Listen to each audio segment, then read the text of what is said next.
Hi friends, welcome back to our channel. ఈరోజు మనం తెలుసుకుంటున్నాం weighing scales and weigh bridge weighing హాపర్స్లో ఉండే లోడ్ సెల్ కనెక్షన్ ఎలా ఇస్తామో, అందులో ట్రబుల్ షూట్ ఎలా చెక్ చేస్తాం, ప్రాబ్లం వచ్చినప్పుడు ఎలా చెక్ చేస్తే ఎలా తెలుస్తుంది, అది ఎలా పనిచేస్తుంది, ఈ వివరాలు మనం ఈరోజు తెలుసుకుందాం. ముందుగా లోడ్ సెల్ ఎక్కడెక్కడ యూజ్ చేస్తారు? Weighing scales, weighing hoppers and weigh bridge. బరువు చూసుకోవడానికి ఎలక్ట్రానిక్ ఎక్విప్మెంట్ యూజ్ చేసే ఏరియా.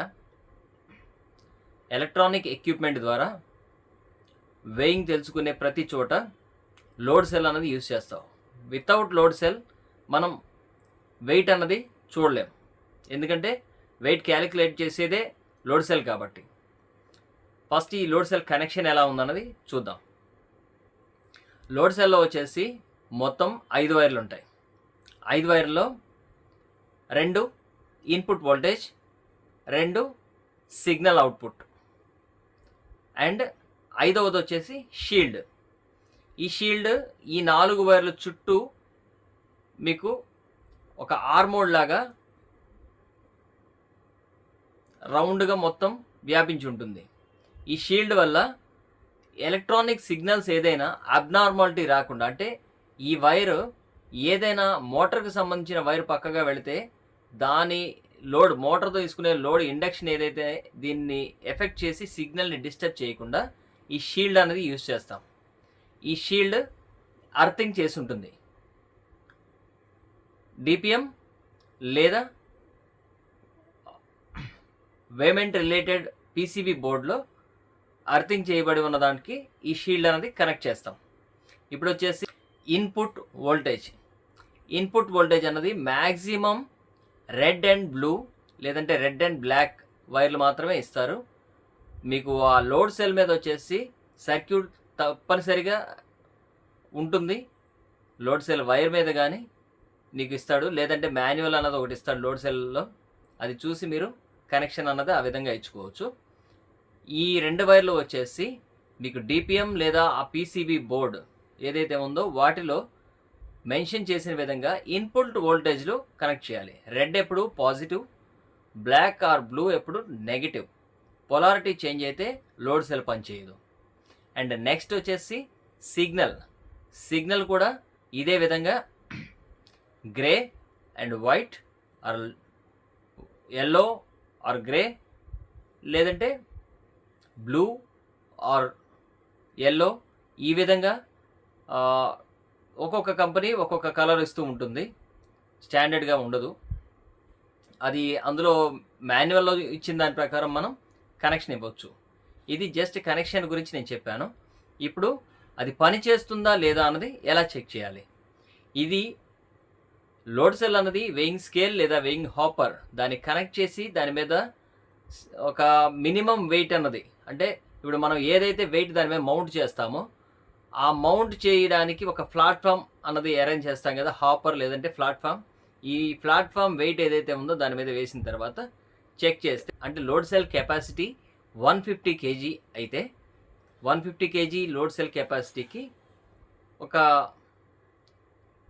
2 లేదా 3 kgలు, లేదు వెయింగ్ హాపర్స్ అయితే ఒక 5% to 10% ఈ విధంగా వెయిట్ దాని మీద మౌంట్ అయ్యే విధంగా అది రెడీ చేస్తాం. వెయింగ్ స్కేల్స్లో వచ్చేసి 1 or 2% మాత్రం ప్లాట్ఫామ్ వెయిట్ అన్నది వేస్తాము. వెయింగ్ హాపర్స్, వే బ్రిడ్జ్ వీటిలో మాత్రం 5 to 10% అన్నది వెయిట్ దాని మీద అప్లై చేస్తుంటుంది ఆల్రెడీ. ఇప్పుడు దీన్ని ఎలా చెక్ చేయాలి అంటే, వెయింగ్ స్కేల్స్కి 10 volts DC ఇన్పుట్ వెళుతుందా లేదా అన్నది ఫస్ట్ చెక్ చేసుకోవాలి. దీని నుంచి అవుట్పుట్ వచ్చేటప్పుడు ఎటువంటి లోడు లేకుండా, అంటే ఆ లోడ్ సెల్ మీద ఎటువంటి వెయిట్ లేకపోతే అవుట్పుట్ వచ్చేసి 0 mV వస్తుంది. నీకు వెయిట్ పెట్టే కొద్దీ ఆ mV అనేది పెరుగుతూ ఉంటుంది. మ్యాక్సిమం 30 to 35 mV మాత్రమే వస్తుంది. అంటే ఇప్పుడు 150 kg ఎగ్జాంపుల్గా తీసుకుంటే 150 kg load cell 150 kg weight దాని మీద అప్లై చేస్తే 30 to 35 mV అన్నది అవుట్పుట్ వస్తుంది. దీన్ని మనం ఎంత మిల్లీ వోల్ట్స్ వచ్చింది, మనం ఎంత వెయిట్ పెట్టినప్పుడు ఎంత మిల్లీ వోల్ట్స్ వచ్చింది అనేది బోర్డు తీసుకుంటుంది. ఆ తీసుకున్న బోర్డు క్యాలిబ్రేషన్ చేసేటప్పుడు నువ్వు ఆల్రెడీ మిల్లీ వోల్ట్స్ అన్నది నువ్వు పెట్టిన వెయిట్ ప్రకారం దానికి వెళుతుంది. క్యాలిబ్రేషన్ చేసేటప్పుడు నేను ఎంత వెయిట్ పెట్టాను అని చెప్పేసి నువ్వు అక్కడ అప్లై చేసినప్పుడు ఎంత మిల్లీ వోల్ట్స్ వస్తే ఇంత వెయిట్ అని చెప్పేసి అది క్యాలిబ్రేట్ చేసుకొని ఆ ప్రకారంగా మనకి వెయిట్ అన్నది చూపిస్తుంది. ఇది అబ్నార్మల్గా లేదు, అసలు వెయిట్ పెట్టకుండానే 30 మిల్లీ వోల్ట్స్ దాకా చూపిస్తుంది, లేదు వెయిట్ పెట్టినా కానీ మిల్లీ వోల్ట్స్ అన్నది పెరగట్లేదు.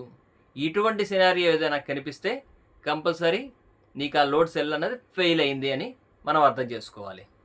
అండ్ ఈ లోడ్ సెల్ వెయింగ్ స్కేల్స్లో వచ్చేసి ఒకటే యూజ్ చేస్తారు, కానీ వెయింగ్ హాపర్స్ వచ్చేసి అది కెపాసిటీని బట్టి 2, 3, 4, 6 ఈ విధంగా నంబర్ ఆఫ్ లోడ్ సెల్స్ అన్నది పెరుగుతూ ఉంటాయి.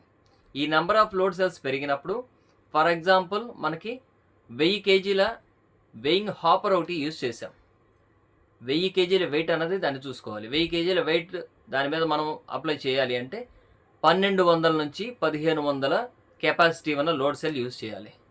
4 యూజ్ చేస్తున్నాం కాబట్టి ఈ 4 సపరేట్ చేస్తే ఇప్పుడు ఫర్ ఎగ్జాంపుల్ 350 kgల లోడ్ సెల్ యూజ్ చేసామంటే 350 × 4 1400 kgలు వస్తుంది. కాబట్టి 4 లోడ్ సెల్స్ యూజ్ చేసి 1400 kgల కెపాసిటీ లోడ్ సెల్ యూజ్ చేస్తే దాని మీద హాపర్ వెయిట్ ఆటోమేటిక్గా ఒక 100 kg దాకా వస్తుంది. కాబట్టి 1300 వెయిట్ అన్నది మనం అక్కడ అప్లై చేసుకోవడానికి అవకాశం ఉంటుంది. మ్యాక్సిమం వెయిట్ అప్లై చేసినప్పుడు అబ్నార్మాలిటీ రావచ్చు కాబట్టి 80% లోడ్ వేయాలి. 80% లోడ్ అంటే సుమారుగా దానికి 1100 చిల్లర వేసేయచ్చు. అంటే దగ్గరగా ఉంది కాబట్టి 1000 kgs కెపాసిటీ హాపర్కి మనం అలా యూజ్ చేయాలి. ఇది వెయింగ్ హాపర్స్. కానీ వే బ్రిడ్జెస్ ఉంటాయి కదా, అందులో 6, 8 లోడ్ సెల్స్ కూడా యూజ్ చేస్తారు. కానీ ఇలా మల్టిపుల్ లోడ్ సెల్స్ యూజ్ చేసినప్పుడు కనెక్షన్ ఎలా అవ్వాలి అంటే వెయింగ్ హాపర్స్ ఇటువంటివి ఒక 2 tons 3 tons ఈ కెపాసిటీ వరకు ఏమంటే ఈ లోడ్ సెల్ అన్నీ కూడా ప్యారలల్గా కనెక్ట్ చేసేసి డైరెక్ట్గా అంటే 4 లేదా 3 లోడ్ సెల్ అన్నీ కూడా సిగ్నల్ వోల్టేజ్లన్నీ ప్యారలల్ కనెక్షన్ అండ్ ఇన్పుట్ వోల్టేజ్లన్నీ ప్యారలల్ కనెక్షన్. షీల్డ్ అన్నది ఎప్పుడు షీల్డే కాబట్టి ఇలా కనెక్ట్ చేసి మనం డిపిఎం లేదా పీసీబీ బోర్డ్కి కనెక్ట్ చేసేస్తాం. కానీ అంతకు మించిన కెపాసిటీ అంటే వే బ్రిడ్జెస్ ఇవి ఉన్నాయి కదా, ఇవి ఎక్కువ లెంత్ మీద యూజ్ చేస్తారు కాబట్టి అది దానికి ఇచ్చే డిపిఎంలోనే వెయిట్ బ్యాలెన్సింగ్ అన్నది మనకి ఇస్తారు. అంటే ఒక్కొక్క లోడ్ సెల్కి ఒక్కొక్క నంబరింగ్ ఉంటుంది. ఆ నంబరింగ్ ప్రకారం అక్కడ నుంచి వచ్చే వాల్యూని మనం ఇన్పుట్గా తీసుకొని దాన్ని కూడా అడ్జస్ట్ చేసి క్యాలిబ్రేషన్ చేసుకోవచ్చు. ఇది వచ్చేసి ఒక్కొక్క లోడ్ సెల్కి ఒక్కొక్క విధంగా ఉంటుంది. ఆ లోడ్ సెల్ ప్రొవైడ్ చేసిన వాళ్ళు అండ్ వే బ్రిడ్జ్ ప్రొవైడ్ చేసిన వాళ్ళ ద్వారా మనం ఆ ప్రోగ్రామింగ్ తెలుసుకొని చేసుకోవచ్చు. మీకు కావాల్సిన ఏదైనా ఫలానా కంపెనీ వే బ్రిడ్జ్ లేదా లోడ్ సెల్ దాని గురించి కావాలంటే చెప్పండి, నేను ఇన్ఫర్మేషన్ సపరేట్గా ఇస్తాను. మల్టిపుల్ ప్రోగ్రామింగ్స్ ఉంటాయి కాబట్టి ఇది క్లియర్గా నేను డేటా ఇవ్వలేకపోతున్నాను. సో లోడ్ సెల్ కనెక్షన్ ఎలా ఉంటుంది, ట్రబుల్ షూటింగ్ ఎలా చేయాలి, ఈ విధంగా లోడ్ సెల్ అన్నది మరిన్ని చోట్ల ఉపయోగపడుతుంది. నేను చెప్పిన ఈ ఇన్ఫర్మేషన్ మీకు నచ్చినట్టయితే please like my video and మరిన్ని వీడియోల కోసం please subscribe my channel. Thank you.